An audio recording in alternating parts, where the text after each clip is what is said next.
waits, and Johnson scores! Masaba's in the middle, Wednesday here could seal it, Gassman finds Masaba! It's now Bannon with a great ball in, here's an opportunity, Palmer scores!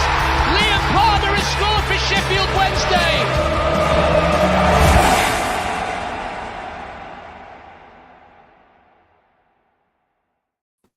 Hello and welcome to the Wednesday Tie-Dye podcast. This is Extra Time.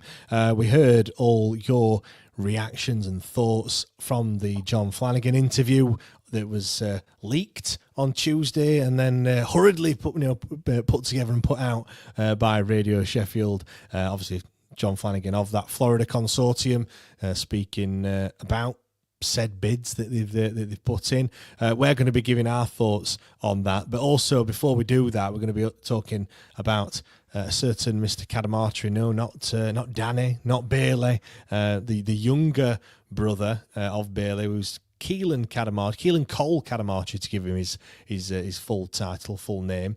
The news that Man City have come in. £1.5 million is the reported fee for the 15-year-old, and it's not all done, signed, sealed, and delivered.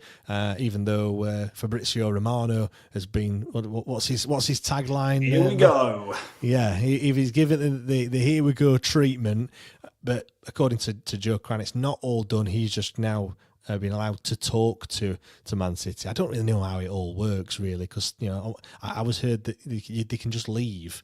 So I don't know why they're paying £1.5 million. But anyway, that is what it is. But yeah, straight into it, Matt, from the Cadamarteri stuff. For me, how annoying is it that we wait for these talented youngsters to come through the academy? They never really come. Certainly not at Sheffield Wednesday, really. And then we've got one. All right, I know we've got Pierce Charles, but we've got Keelan Cadamarteri, 15 years old, going to be a right baller, and he gets whisked away, which is fine. But that money normally gets invested into the academy and things like that. We're investing ours into British Gas or E.ON for just to keep the lights on, which is just so frustrating. Yeah, it is frustrating. Ultimately, I don't agree with the model. I think that's a bigger discussion and perhaps one to go back to Mickey P. Kerr about. I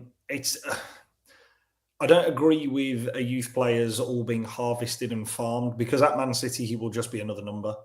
He will just be another very, very talented young player. They'll have 6 or 7 versions of him already within the Man City youth setup, whereas with us, he is our prized asset. A well thought out and strategically run club would be thinking, how can we break him into the first team? How can we get him out on loan inside of the next 24 months or whatever? We're not doing that. We're obviously cashing in on the chips, which is fine. Again, as you say, under the current guise of kind of the way that modern football works, this is kind of what you have to do. To get a 1.5 million fee for a kid who's under the age of 16 is an outstanding piece of business, no matter what way you look at it. He goes onto our honours board as one of our, our biggest player sales ever. In the Chancery era, I think he's pipped Jack Hunt. I think he's only topped by Lucas Yao and Steve Bruce. But again, it becomes where that money is going to be reinvested. And currently the money is being reinvested to keep the lights on. The money is not being reinvested to run the academy or revamp facilities for the academy for the next 12 months to 24 months, which is exactly where it should be. Should be going on coaches, should be going on travelling to these away games, should be going on to the managerial and the coaching staff that are there, should be going into the facilities that the players use, should be going into providing subscription services to all of the player data packs that they receive. So, if you are a youth team player now, modern football is very different to when kind of me and you were treading the boards in youth team football, James, whereas now players will be given an iPad by the club, given a login, told to log in, and their match highlights will have all been clipped up with key and crucial runs, and a coach will be, and I know this because this happens at amateur level, let alone at a professional football club, but this is how you run it. This is how you do it. This is what this money should be used for. As it is, it'll be used to pay everybody else's wages, or a portion of it and a portion of the tax bill, because obviously the wages and tax bill will come out to, I estimate, around 500 to 750 grand more than what that figure is and that fee is. Yeah. I mean, it's again, I just find it just really annoying that he's got to this point, because we've been saying this for years and years and years. Like the model should be that you sell your assets and you reinvest that money to bring in if the £1.5 million, you'd expect £1 million of that to be used to buy, I don't know, 5 £200,000 players. And and people are probably thinking 200 grand don't get you a great deal. I think Jedi Kasama was reported to be around about that sort of figure, I want to say, when we signed him. So that's the type of player that you can get for that sort of money. That's obviously not going to happen. And someone said to me on Twitter, like, how do you know what that money's going to be paid, what that money's going to be used to pay? Like, I mean, I'm not being funny, but you'd have to be Poirot to work out the fact that, we've not paid the wages, and then all of a sudden £1.5 million going to come in. Again, let's give him credit. Let's give him, the time of day. Yes, unless I see the accounts and see that money has gone to pay that. But I would be mightily pissed off if £1.5 million comes in, and I'm one of those people that is not being paid my wages, and it still doesn't. That money still doesn't come. I'll be thinking, wait a minute, like that is. I'd be more than pissed off about that. But again, this is the model that we should be operating in. But it's took the fact that he's got to a point where he hasn't paid the wages to think, oh, actually, I will accept that bid for that player because I need the money now. Like, that's not how it works. Like, and you should be doing that already, And the other thing, which I think, because I've never heard of like £1.5 million for a player so young, and I don't know how it works, because I was always told that you have no say in the matter, that they could just leave, and then that's it. It's just tough, and they take you to a tribunal, and you're paid some sort of like percentage, or what they feel you've invested into. And I think how good they are also kind of comes into it a little bit. But then for me as well, when we're looking at this, this sort of situation with Keelan Cadamarteri, I just find it, again, really just why now? Do you know what I mean? Why now of all time? I know why now, but just do it before, mate. I think the other thing is, James, as well, when you're talking about that model and this being something that's there, this is the model that you want for not necessarily your better players, because your better players here, you would argue, you actually want another 4 years out of them. You want to get him to the age of 19, 20 and him be an integral part of the first team, and then you sell him for 20 rather than it being 1.5 million. Because if you've got the trust in the youth system that is there, not only does the player want to stay, the player also sees a path to a first team. The player sees the path to a first team because they've got history of other players doing it. Let's say, for argument's sake, his older brother, let's say the situation at Wednesday had played out a little bit differently. He breaks into the first team last year. He scores 6 or 7 goals. Danny realises, oh, shit, we're not going to be able to go out and sign somebody. Michael Smith leaves. Bailey Cadamarteri doesn't go on loan. And let's say Bailey Cadamarteri gets the goals that Michael Smith has scored this year.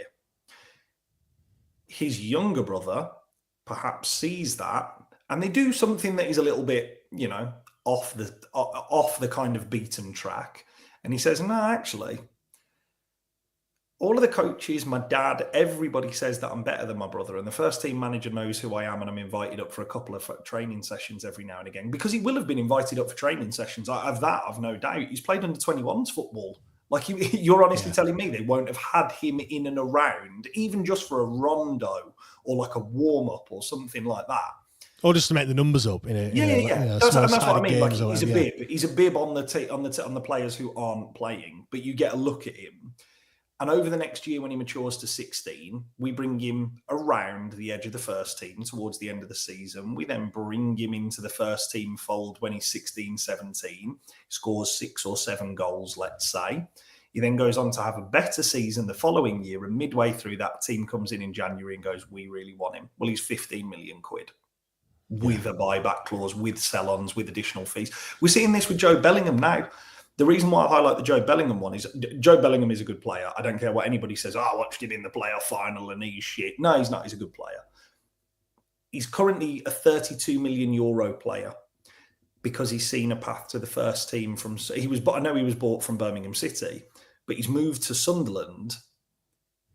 Not just because Birmingham City were getting relegated, because he's seen a path to the first team. Yeah. He's seen the way of which this works for him and how his career can traject as a result.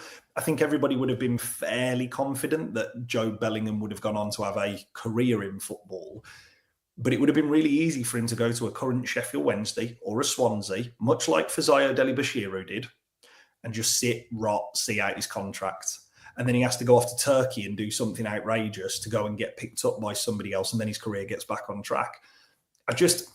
I agree with you in principle, James. This is exactly what we should be doing with younger players. We should be selling those prized assets on for 1.5. It should be being reinvested, but it shouldn't be your top player in the academy. Yeah. It should be your second or third, because actually your top players in the academy already see a pathway to the first team. Reading have done this for years. Reading have had so many players who could have gone, but Reading have chose not to move them on. Reading have chose to say, no, you'll play first team next year. Yeah, well, I spoke to someone in the academy. It doesn't take a genius to work out who that was. And I asked about Will Granger, and he said, yeah, top player. He's probably, he said the best in the academy. Still got a lot to learn, but he said the best in the academy. And then he said, apart from Keelan. Yeah.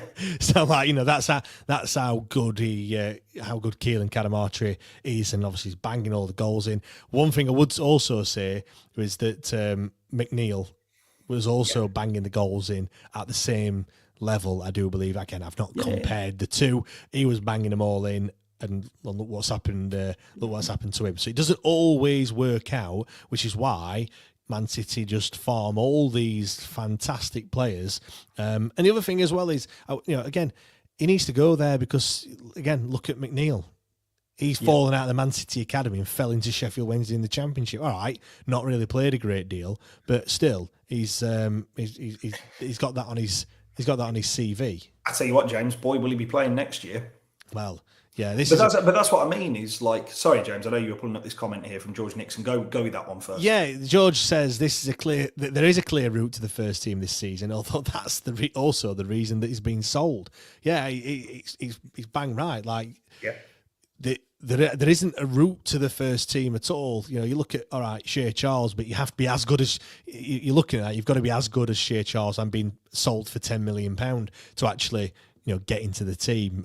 He's not just come out of our academy and suddenly started to do that. All right, Gabe Otubeyo, but he couldn't even hold down a first team slot. And you'd like to think he's probably, he would have to be the best in the academy and even he can't. He's no better than the player.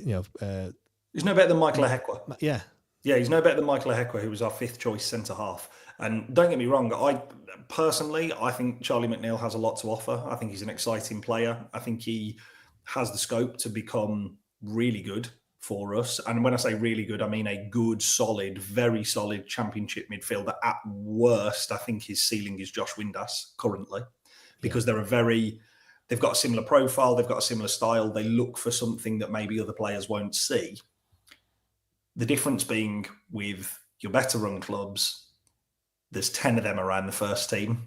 And if 2 of them do really well, everybody says, well done, and pats you on the back. We need Gabe Otubeyo, Piers Charles, and Charlie McNeil all to hit next year. Yeah, my worry as well with this deal, if it is 1.5 million, is that normally with these sort of stuff, a 15-year-old, you are whacking a sell-on clause with that. You're whacking. There will be clauses up to your eyeballs if it were me. Yeah, buybacks, clauses, sell-ons, everything. Yeah, so many first-team appearances. You get X amount of X amount of million or whatever it may be. There'll be loads of things in order for you to get that money to come in and kind of make it a little bit sweeter that you let him go, but actually you're future-proofing the club, or you're certainly going to get a windfall later on down the line if it was to happen. My worry is, because we are that cash strapped, and again it goes back to the thing of we don't normally see this sort of money banded around for players so young, or certainly I haven't seen any of that anyway. It seems to me that he's kind of gone, fuck your clauses and your sell-on clauses and stuff like that. I need the money up front. Yeah, and he's probably shafted us in the long term. Yep. Because let's be right, if he's 15, he might be sold when he's 18, maybe. That's 3 years down the line. He'll be, hopefully he's long gone. He ain't going to see any of that. What he has seen is an opportunity to get him out of this shit that he's in. And he's like, right, you could argue half clever, but also like not really what we want as a football club. Because there are a lot of people thinking, he'll have got sell-on clauses, he's got this, that and the other. And when it comes to him being sold for £25 million, they'll all be rubbing their hands together going, Chansiri sold him and we've got a right good buyback, sell-on clause with him, and nothing turns up at the door. Yeah, because that was never in the contract. No, I agree with you, James, because, again, that is the real kicker in this deal, is the majority of that money is going to be up front. Now, if I'm Man City, I'm still not giving 1.5 million up front. No. I'm saying you can have $1 million up front or 750 grand. You can have half of the money up front, and then the rest is over instalments, and the rest only is hit if he hits certain performance points. Yeah. Like under 21, like 10 games for the under 21s in his first 2 seasons, however many for the next. If he makes a first team squad, if he makes a first team appearance, that will take it up to 1.5. But I think that is often the thing that people hear of, like, it's 1.5 million. It's 1.5 million if he triggers all of these things. Just like the £75 million bid wasn't a £75 million bid. Even if it is 75 million, it's not. It's not. Given, we'll talk about that in a bit. But it's just like I said, the whole situation. Whilst it's good on one hand, we need to see more of these. Do you know what I mean? And the other thing as well, we're not a Category A academy. No. Or anything like that, so we haven't got that sort of status. So these players are few and far between when they're coming through. I know I mentioned another one in Will Granger. He's going to be sticking around. He's signed his scholarship, so that's some good news.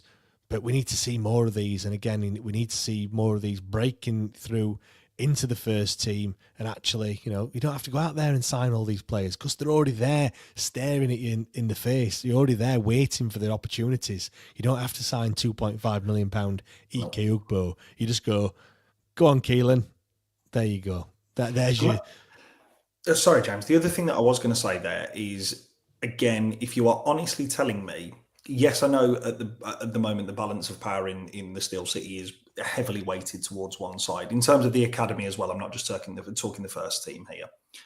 But I am actually saying that if the two clubs are on a par and they're even in terms of, what they can offer you, you sign for Sheffield Wednesday because the potential is bigger.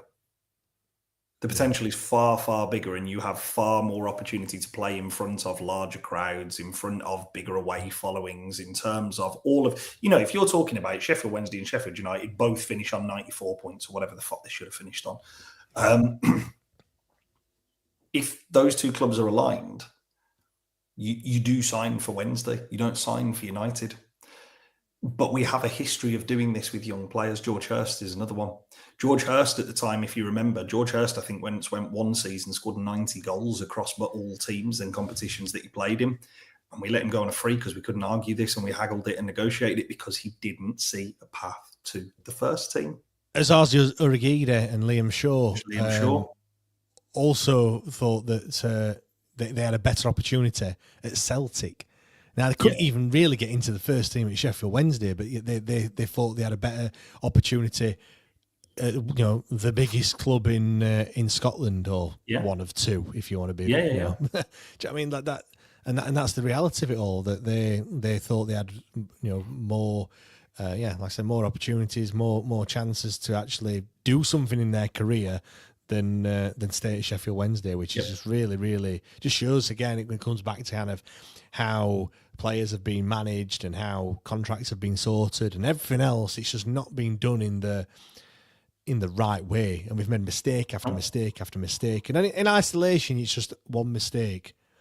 But when you add them all together, they all piece together, and you build up a bit of a picture as to perhaps why we're in this situation that we're in. It's just Go, James. Carry on. It's just a catalogue of errors. That's all I'm going to say.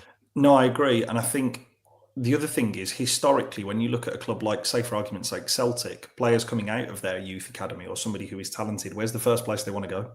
England. Whether that be the Premier League or whether that be a top-end championship club, they want to go to England because they go, the money's better, the standard of football's loads better. And Celtic fans and Rangers fans in particular have always made the argument, yeah, but you get European, and I get 2 games in Europe and I'm lucky if I get on the pitch. Whereas you can come down here. Andy Robertson's a prime example. Like, Andy Robertson, at the time that he moved to Hull, was desperately courted by your Celtics, by your Rangers, by all of these clubs. And guess what? He chose to go to Hull. Yeah. Of all people, not because he wasn't a good player, not because Rangers and Celtic couldn't offer him that, is because Hull were a newly relegated team and all saw themselves as a Premier League side, and they got themselves back up, and then ultimately he's got to move on from there. It's just, as you say, James, it's just a mark of just how far away we are as a football club again. But the problem is, though, every deal we do, every signing we make, because we don't do them very often, we are putting all his eggs in one basket, in his basket every single time, and we're just hoping and praying that's fans and chairman alike that it's going to pay off. How many failed transfers do you see up and down the football pyramid? It is, there are so many, but other your successful clubs are making a transfer, but they're also not just making one transfer; they're making 4 or 5 or 6. And then, that one that doesn't work out, it doesn't really matter. It just doesn't get talked about because the others, can compensate for that. There might be one absolute standout player, then the others are, pretty all right. One's a bit shit, and then the other one's absolutely, should never have signed him in the first place. But we have to, again, Jordan Rhodes is a prime example of that, and then Ike Ugbo is another one. You don't pay any money for anyone, and all of a sudden, when you pay a little bit of money, it has to work. And this is football. There's so many other factors, and sometimes it just don't work for you, which is the case for us. It can happen. Let's move on then to the consortium, the interview that they did with Radio Sheffield on, I think it was earlier on last week, and it was certainly released to the masses on Tuesday. Yeah. First of all, in your opinion, why? Why do you think this Florida Consortium have come out and spoken to the media in the way that they have, given that there's no bids on the table and the bids that they have put in have both just been flatly rejected? I think there's a number of different approaches that you can take to the strategy that they've taken. I think it's been fairly common knowledge that it's been a very public bid, obviously, since Simon came on our platform and started discussing it. And no, he didn't ever name any names, but within sort of like 30 seconds of him speaking, people had kind of figured out who on earth he was talking about. I think that's one. And putting names to faces is what everybody has demanded until they've actually put their name to a face, and it's, we want a name to a face. We don't want that face. And then I think the other thing is because they're currently at an impasse, and that impasse, they need the additional fan pressure. Now, I will stop and hopefully save everybody, because I know people in Discord haven't done it anywhere near as much, but I know a lot of people were doing it on the stream tonight, on the live show, on the main show. I am trying my hardest to get that interview for everybody. I'm trying every single tactic that I possibly can, because once they've already broken cover and given a 20-minute interview with some scripted questions, what's the difference to giving an hour interview with some scripted questions where they can sit down and outline that plan in much more detail? I would argue, if this is the path that you've gone down, you've got to properly steer into it now, personally. I actually think that there's a lot of benefits to coming public, because actually there was the other argument to this, and this was posed by a number of other Sheffield Wednesday kind of like media outlets and Sheffield Wednesday social media accounts. I don't want this. I want my owner to remain in the shadows until a deal's done. Why? Why do you want that to happen? Because with this, you can already see the skeletons in the closet of these. Like, you can already see what the skeletons are of this particular consortium. It's Adam Shaw wears a dodgy peaked hat. and John Flanagan once worked for AXA, but maybe got fired, maybe he didn't. Like, if it's, I don't know, let's say the Denver Broncos owners who people have touted, the Bizzles touted around online. Nobody knows actually anything about the financial structure that they're going to put in. Just for anybody who is not an NFL fans, the Denver Broncos aren't a outstanding franchise by any stretch of the imagination in American football. They're not somebody who's winning Super Bowls weekly. You don't know anything, so you don't know where the skeletons are. And that's exactly what happened with Chancery. We didn't know where the skeletons are. They just all unfolded. Yeah. The other thing I want to point out as well is, if it's someone that's got a personal wealth of, I don't know, insert X amount of billion here, that doesn't mean that they're just going to pump all that money into Sheffield Wednesday. And also, if anyone thinks that when new owners come in, we're going to have this swanky new stadium, state-of-the-art training ground, like immediately, and we're going to be on that, trajectory straight back into the Premier League. I'll give you a clue here. Like, that's not going to happen. Like, that's not going to happen straight away. You never know. That might happen at some point in the future. But in order for that to take place, like we're asking for a lot of stars to align.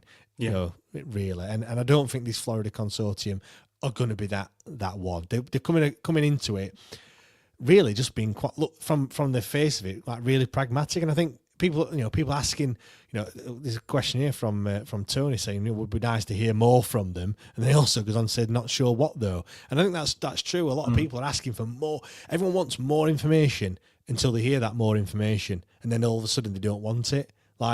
Again with the plan, I think people will be asking for a plan, and they'll come out with what the plan is, and I think that a lot of people will be very underwhelmed with it. Yeah. So I don't know what people are expecting, but it won't be as kind of, again, extravagant as what people are thinking. But what it will do is just kind of highlight the problems that Chancery's created for himself, but also putting certain things in place just make us be a normal football club. Will just be an actual a step in the right direction, really. I mean, in terms of what was said, were you pretty happy with it, and would you kind of be happy with the Florida Consortium if they were to take over?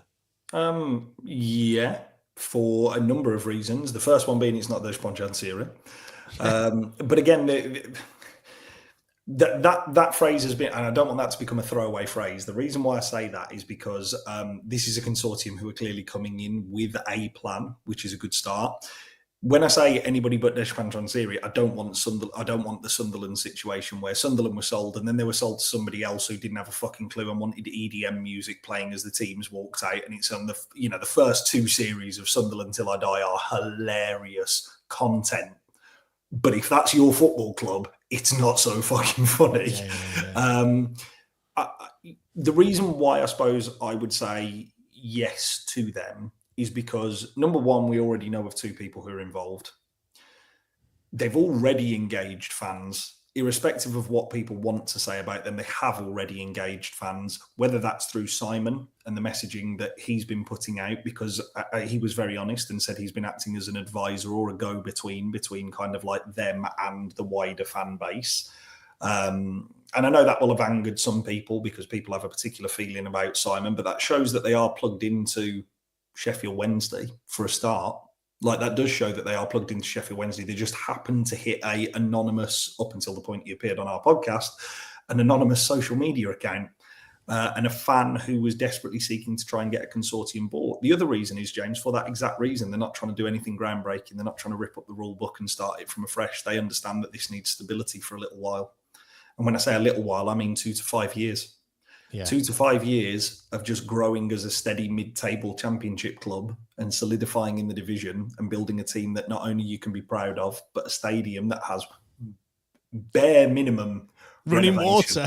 No, but that's what I mean, is bare minimum renovations, and actually drags it a little bit closer to kind of like the experience that you get as an away fan going to other grounds would be phenomenal. We are easily pleased, Matt.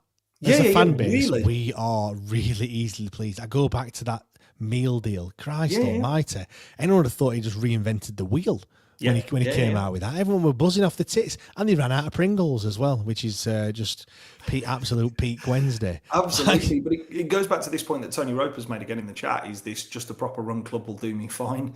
And that is all that I'm looking for. And that is, to their credit, all that they promised. They didn't promise anything like, oh, we've got so many ideas. They basically said the club's got a lot of untapped commercial potential. Yeah. We have got a footballing strategy and a plan that we want to follow. They didn't divulge it or disclose it there. I would probably argue you've all heard it, is my opinion. You've all heard what you want it to be, and it sits probably fairly close to that. They're not stupid. Because some people were parroting, they're just chancers. They're just people who are spying an opportunity. No, that's Mike Ashley. Mike Ashley is spying an opportunity. Mike Ashley is spying a quick quid. Mike Ashley does have previous history of running Newcastle, but up until the point that he took over Newcastle hadn't played outside of the Premier League. He took them down. Yes, he took them back up. Yes, he sold them to some Saudi billionaires and all the rest of it. But go and speak to Newcastle fans about whether they were happy with his ownership and his leadership of the club. But also, this is how bad it's got here that people would gladly take Mike Ashley. Do you know what I mean? That's how bad a situation we are when you look at it. But also, for me, in terms of what I accept this consortium, I think yes, because of like what you said, it's not Dejphon Chansiri, and also, I think I've referenced this before. It doesn't mean that they're going to be here for ever. They could just be here for 5 years, and they might think that, look, this is not really for us. We haven't got the funds that we need to do X, Y, and Z. It's not really panned out, or whatever it may be, and then they look to get rid. And it might not be as painful as what it is here. Not every owner is going to hold on to the football club for dear life when everyone thinks, wants them to leave. Not everyone is as thick-skinned or is just absolutely deranged and stupid as what Dejphon Chansiri is. They might just go, yep, that's it, it's up for sale. We're gonna leave. Thank you very much, and pass it on to the next people. And that in itself, not having to go through this sort of pain that we've been subjected to for what feels like a lifetime, it means more to me. Do you know what I mean? Like that. Yeah. I know that sounds really negative, that I'm already talking about the exit strategy of a new owner before the new owner has even come in. But that's something else to think about. Like, it's not going to be. I would be surprised if it was as bad as this. But they will have the difference being, James, they will also have an exit strategy. They will come into the football club going, right, this is what we can outlay, just us. If it goes beyond this, if we aren't generating revenue coming into the football club, we got to go. Yeah, they're not nicest will in the world. When people were pulling up all of these different businesses that they've, this business is insolvent, this business hasn't got a tax haven here, this business has been registered to this. And there are people out there, and to be fair to some of them, they have done an awful lot of digging. And I know Simon got very defensive and referred to them as Google warriors, and I understand that he's personally attacked every single hour of every single day, so that will get on top of you very, very quickly. But some of those people are incredibly financially literate. Some of those people know exactly where to go to look for dirt. And to be fair to them, they have found some. There's no point in pretending that they haven't. But it's a good job that it's not just these two people who are taking over the club then, isn't it? It's a good job that these two people are effectively people who have just brought these group of people together. And as long as the capital is there from the people who are inside, which has got nothing to do with us making that judgment, that's for the EFL and for the football regulator to make that decision on whether this is sustainable and this is a way to run the club. Yeah, well, these two are seen as the collateral, aren't they? Really, the consortium have made the decision that actually they haven't.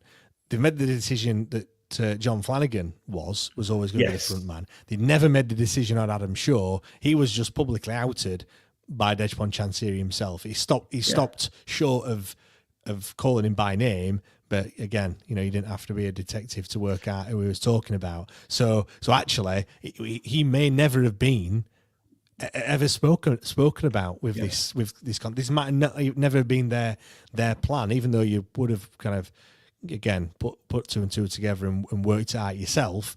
They might not. It might have always been John Flanagan that we're gonna front it. Is want to get a comment from Tom Ledger. Goes to show how low our expectations have become when we get excited about a meal deal. I don't want to get all political, but there was actually it was on some sort of news website, and there was some people that had come over to this country, and one of them said the thing that they were most excited about getting into England was the Tesco meal deal, and I thought that was. It depends how you do it, though. Depends how you do it personally. That's another extra time episode, though. We've got plenty of content. We don't need to delve down into meal deals. I can run you mine every single day of the week, James. Hold it. We don't need to divulge don't worry, into that. I'll wait until we've got new owners and there's nothing going wrong, so there's nothing for us to talk about. Yeah, it might be 2028 by that time we get to that one. George has also said, you don't have to love Simon, but imagine if Mr. Gerrit Forrard was the go-between or some other random fan. If Mr. Gerrit Forward is ever involved in a consortium, it will, football has... Well, you could say football hasn't gone because he'll be trying to take it back to the 1960s when football wasn't played by real men. You know, there will be no utter woke nonsense in that takeover, will there? Imagine a football club by him. It'll be 4-4-2 no matter what. Yeah. They'll be. And there's no overlapping wing back. It's if you're a wing back, get it, shell it. Yeah, if in doubt, put it out. Yeah, it'll be. They'll only serve John Smiths on concourse. There'll be none of that cider shit and stuff like that. It'll just be everyone will have a flat cap on, and you'll be able to bring your Kestrel as well. Anyway, we've gone off on a tangent here. On caps. Yeah, Adam Shaw. Yeah, that peak needs to go. But by the by. I can't talk about fashion sense, not a chance. He's getting a lot of heat recently. What's your take on all that? I understand why. Like I do understand why, and I think Simon was like fairly astute in his reasoning for it, even though he went about it in a fairly roundabout way of describing it. Because again, he has so much knowledge on this, and regardless of whether he was a friend of Adam Shaw's before or not, he was. To my knowledge, I don't think he was. You can't help but go a little bit closer to somebody when you've gone through this type of stuff together. Like it would naturally just bond you. I do understand why Adam Shaw's been getting heat, because Adam Shaw, ever since he was first linked to this football club, has had his name dragged through the mud by the current owner. If you look at the first mentioning of Adam Shaw, it's when he's talked about wanting to take over the football club. I don't think Rob Staten did him any favours in that interview. I think Rob Staten played him out and clipped him up to look like a bit of a fool. And actually, all he was at that time was a Sheffield Wednesday fan who was very wealthy, who was prepared to say, yeah, I'd like to buy the club. And again, I don't want to throw shade at a real quote unquote journalist. I thought it was an appalling interview. As an individual, what he should have done is conducted that interview and gone, yeah, this can't go out. He'll get crucified. That's what he should have done. But he didn't. He put it out because he knew it would get clicks, likes, and content. But at that point, he was a bit of a nobody, weren't he? Like he was just a bit of a chancer, and at that point he was an interested fan who thought, wouldn't this be wonderful if I can put something together? 2 years and down the line, it came out of nowhere, didn't it, as well? Yeah, we just literally Ali took some camera people to Wembley and did filmed him or whatever it may be, and a video came out, and everyone because obviously we were riding on a crest of a wave there, and to our defence, as in the fan base, we were hoping that Chancery had turned a bit of a corner, at that point, and everyone, the feel-good factor was back and all stuff like that. So we probably, we just dismissed it really as being a bit like, really? Like, that's, don't be daft. I think the other thing is as well, because a lot of people have done an awful lot of digging, and I know it feels like they are screaming into a void in terms of the number of comments or likes that they get on a particular post that they post about Adam Shaw. There are people who have done their homework on Adam Shaw in terms of his financial background. Some believe them, some feel it's to the contrary. I openly admit I am not financially literate to understand them. in terms of some of the in-depth kind of facts and figures that get screenshotted and some, like tax bill or some payment towards somebody. I'm not financially literate to understand it all, but there is clearly something there. I think what people seem to have missed and seem to be using it as, however, is a stick to beat this man with, where actually John Flanagan came out, as did Simon last week, and basically said the only reason we are still here is because of Adam Shaw, which is a huge credit to him, because what you cannot say, you can't say he does not want this football club, like, desperately. And I can think of several owners who would maybe look at it as an investment and as a capital, and they would have smart and sound business decisions. I'm sure they would. But I'd rather have a fan in charge. I'd rather have a fan of somebody who, if you can give me two and they've both got the same money, they've both got basically the same ideas, I would much rather have a fan involved on that consortium than somebody who is just looking at this from a purely analytic and business perspective. Why? Because they will actually think of us as a customer. Well, this is the other thing, though, as well. You're right. I'd rather have a fan as an owner, but he's not the sole owner. Or if they come into power, they are not going to be this. It's not just going to be Adam Shaw, which is probably the best of both worlds, really. Because you've got, do you know what I mean? Because at the moment, we've got someone who's making decisions purely based on emotion, firing from the hip, making all the wrong decisions, and it's just him that has the final say on everything. As people keep telling everyone, he will only sell when he wants to sell, and that is part of the problem that we're in. We're now, first of all, people are forgetting that this is a consortium. It's not just Adam Shaw and Adam Shaw's wealth. And there are people that are part of consortiums that actually have little to no money anyway. They're just bringing in the expertise. They're not bringing in the money. They are bringing in the knowledge or whatever it may be. I'm not saying Adam Shaw is that person, but that is what happens in these. John Flanagan is a prime example of that. He has again, don't know much about him, but what you read, a track record of pulling investment together for whatever that may be. So clearly, as a football club, that might be needed at some point. So what a great person to have on board. He might personally not be bringing in, much money. He's not putting much money on the table, but he has got a good, a big value to that. Now, we've heard, some current sports star, like what value are they going to bring to it? I suppose they've been in the industry, all right, might be over in the States, so that's something they're bringing, and they will have some money attached to it. Some of them will just purely be money, nothing else, just the funds. Sorry, James. LeBron James at Liverpool. LeBron James brings in money in his name. That's all, nothing more. Tom Brady at Birmingham City. His name, money, nothing more. Yeah, exactly. So go back to your point. I would much rather have someone that can add the argument for the fans, because he is a fan of the club, whilst also debating around a table. Someone else is saying about one person's adding the emotional element, like, this is what I want to do for the fans, and someone else is adding the element of, wait a minute, like, there's pound notes attached to this. That is that really the right thing to do?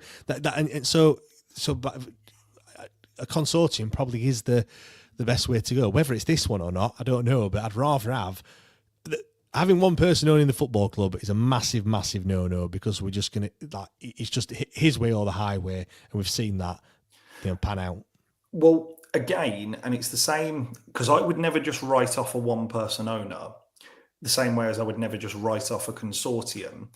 The reason being, it's because of who they put underneath them in terms of the strategic business decisions and the people who work at the club.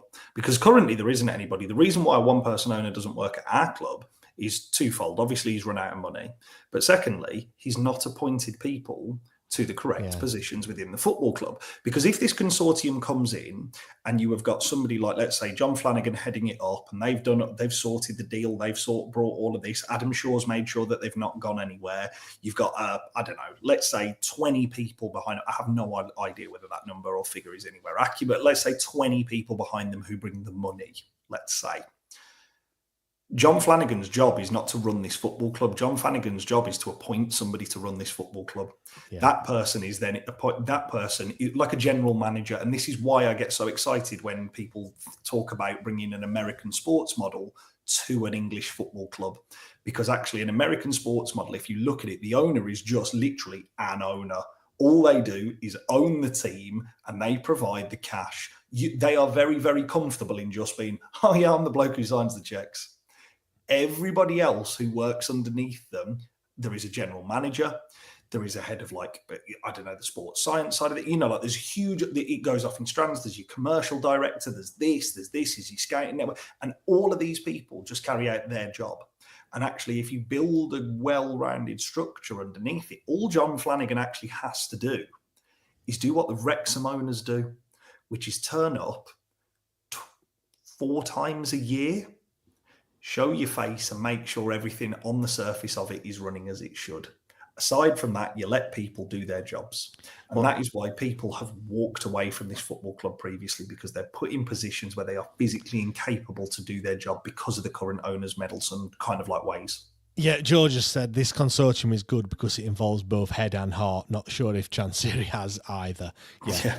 He's the common denominator when it comes to all this as well. And it doesn't have to be like this. Now, the other thing I would caveat all this by saying is, just a consortium isn't like the be all and end all. I get that there's some kind of downfalls to that in that decisions would typically take a little bit longer for these sorts of stuff. However, if the model is put in that you're talking about, where the consortium are at the top and the owners are right at the top, if people are allowed to make these decisions, further down, it doesn't get to the point where you're like, oh fucking hell, we've ran out of paper in office. Right, let's just go and talk to consortium and see if they can sign this off. Oh, not having a meeting for 2 months, so all right, we'll have to wait. Do you know what I mean?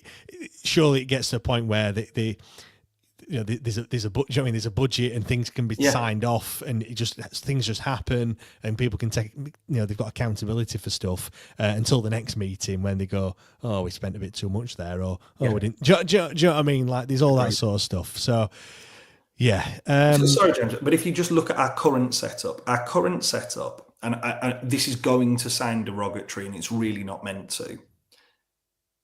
Alistair was an individual who was in charge of the ticket office. That is what he was in charge of. He was in charge of ticketing at Hillsborough.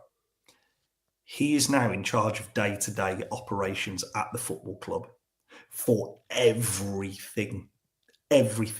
Now, he, I think, has openly said on record it's not something that he saw himself doing. I don't think he will have taken the job as the lead ticket office salesperson and thought, do you know what? Inside of 10 years, I see myself as CEO, because that is effectively what he is currently.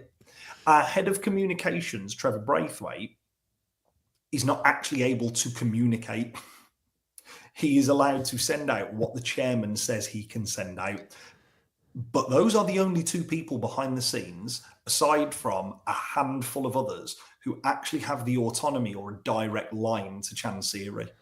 Now, it should be the case that, yes, there are only a handful of people who are able to speak to the consortium, but underneath them, if you go to your manager, they can either just say yes or no to something. They can just go, yeah, that can get signed off. Whereas currently, our current system goes, you've got to go to your line manager. Your line manager goes to one of those 2 people, and then those one of 2 people go to Chancery, and Chancery either says yes or no, or that's irrelevant, I'm not doing it. And then we move back. Whereas currently, as I think Tony's put it in the chat again here, we said a few weeks ago, guys, people need to watch the NFL All or Nothing documentary. This just gets done. It just gets done, and there are just so many people that are in and around it. And don't get me wrong, that gets very expensive for a budget. It gets very expensive to kind of maintain it. But everybody is happy, and everybody knows exactly what is being done, and everybody knows when things should be done. It's just staring everyone in the face. You have to speculate to accumulate, and it's not, we're not talking massive sums here, but also as well, when you invest this money into the scouting network, when you do what we've been talking about, when you sell players for profit and do all that sort of stuff, that pays for all these people, which means that the experience of the football club is much better, the match day experience is far greater, and again, you buy yourself loads of credit for them when things do go slightly wrong. People look back and go, well, actually, they've done the X, Y, and Z. Do you know what I mean? Whereas at the moment, it's just bad after bad after bad. And the only good that you can speak about is a few wins on the pitch and a bit of good football. Correct. Do you know what I mean? Correct. Like it doesn't get you very far when you start from zero next season. Do you know what I mean? And anyway, we've talked long enough. Massive thanks everyone for listening. Do really appreciate it. If there's any new members that have just signed up, make sure you please make sure you join Discord. Not for my benefit, but you'll get a lot of benefit out of it.